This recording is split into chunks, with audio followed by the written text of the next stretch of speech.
د بلخ ولایت د کرنې او مالدارۍ ریاست د ترویج امیر په یاد ولایت کې د کروندګرو د اساسي ستونزو د حل په موخه د یوې معیاري سړکونې د جوړېدو له طرحې او ډیزاین څخه د خبر ورکولو ترڅنګ وویل چې تمه ده د هیواد د کرنې او مالدارۍ وزارت په نږدې راتلونکي کې یو معیاري سړکونه د 15,000 ټنه ظرفیت لرلو سره په مزار شریف کې جوړه کړي.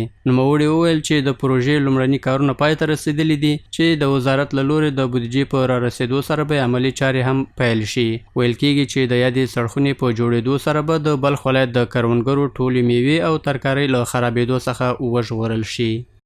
از طریق وزارت محترم زراعت یک برنامه طرح شده که فعلا روی نقشه و کروکیزی گرفته شد.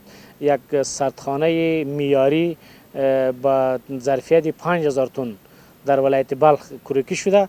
امیدوار هستم که بودجه زیر امسال جاری مواصلت بکنه و این اعمار شوه.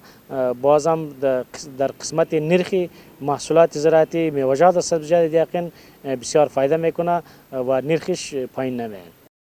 ښاغلي اعظمي له ټولو پانګوالو څخه وغوښتل چې د اسلامي امارت د برنامو د ودې او د کرنې د پراختیا په موخه دې د بیلابیلو میوو د جوسو کارخانې جوړې کړي.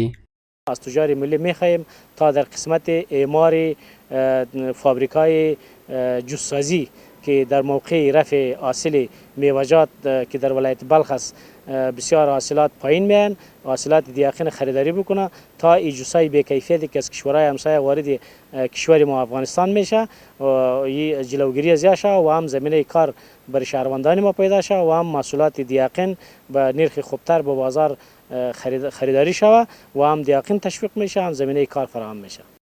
د یادولو وړ ده چې د بلخ ولایت د کرنې او مالدارۍ ریاست د ورکړل شوو شمیرو له مخې کرنیز حاصلات په ځانګړې توګه میوې او ترکارۍ کولی شي چې د هیواد په شمال کې د مارکیټ اړتیاوې 100% پوره کړي.